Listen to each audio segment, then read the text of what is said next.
So you may be in the same position as me, where you're getting a blank screen, boot loop, and in my particular case, I'm getting a frozen BIOS screen. Whenever I press a button, it doesn't respond to anything at all. Even I press delete, F9, F12, whatever happens, nothing happens on this particular PC.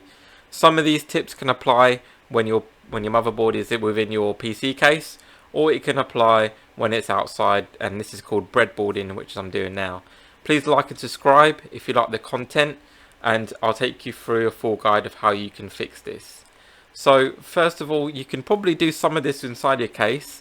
It's easier to do it outside, just because you've got more access to everything and you can easily pull in cables, pull out cables, whatever you need to do.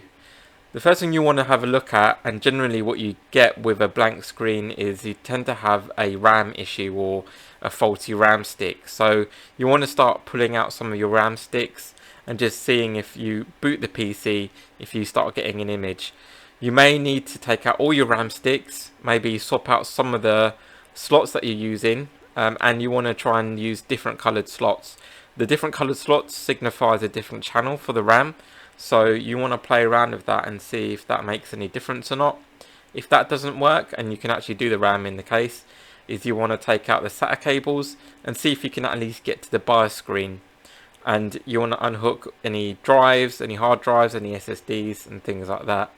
The next thing you want to unhook is USB drives. So it could be your USB 3 connector or USB 2, and any audio connectors you might have. And the other thing you want to do is you want to hook up a speaker. The speaker will give you fault codes and beeps, long beeps, short beeps, and you can go online for your manufacturer's motherboard and it should tell you what the fault is. If that still doesn't help, then the next thing you can do is start doing a BIOS CMOS clear.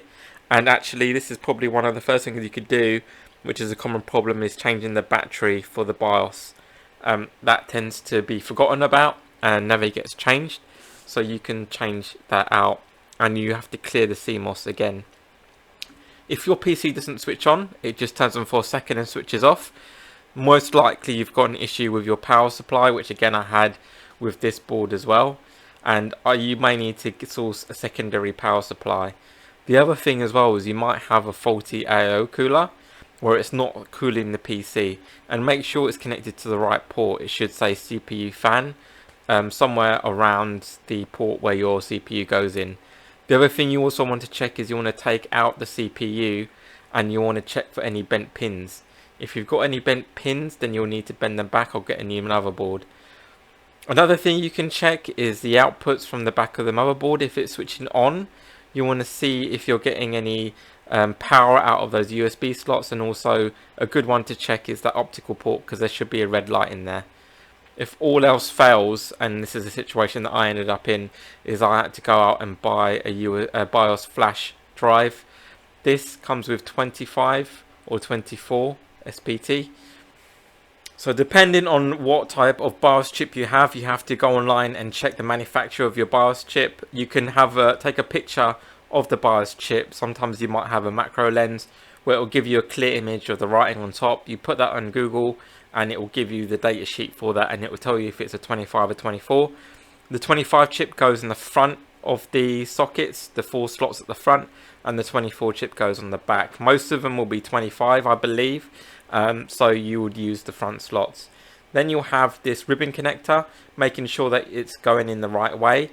There's a little diagram on the bottom of the BIOS adapter, and it will tell you which way it should go. The red connector should go on the right at the top, as you can see in the picture there. Once you've got that hooked up, then you want to try and get the clip onto the BIOS chip, and you want to clip that on. This does take a lot of patience because you have to clip it, unclip it, clip it, unclip it, and sometimes it will work, sometimes it won't. For me, unfortunately, it didn't work at all, and it was incredibly frustrating to try and get this to work.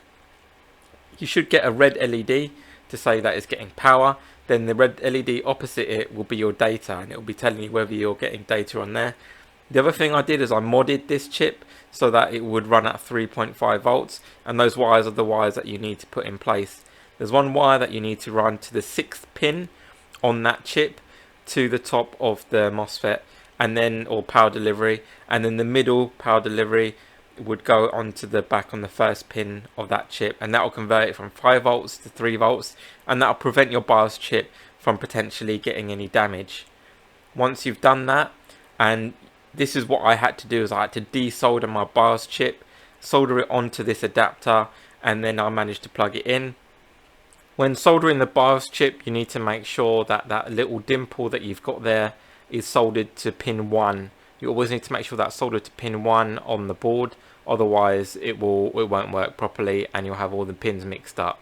So just make sure you do that when you solder the BIOS chip onto the adapter. Now the first thing you want to do is download the program. I use Neo Programmer. You can download this off GitHub or any other sources online.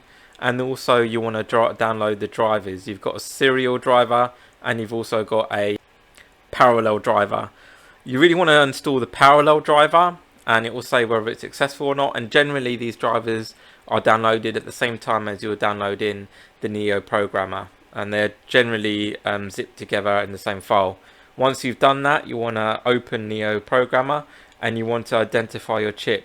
9 times out of 10 it will come up with FFFF, and that means the chip isn't identified, and also when you do read, it means it hasn't read the chip at all. Once you get it working, and it was very difficult for me to finally get it to read the chip, it will identify the chip, and then you need to put in the model number of your chip within the programmer. Once that's done, you want to read the data within the chip, and you want to save that somewhere as a backup. Then you want to download the BIOS file from the manufacturer's website. So I went on the Gigabyte website, I downloaded the latest BIOS file from my motherboard, and then I use the open button to open the BIOS file. The next thing you want to do is you want to erase the BIOS chip, so delete everything off the chip, and then you want to then use the write function to write the new BIOS file to the BIOS chip. And then finally what you want to do after that is you want to run verify for the chip. You should get a little loading bar on the bottom of the screen, and that's how you know it's working.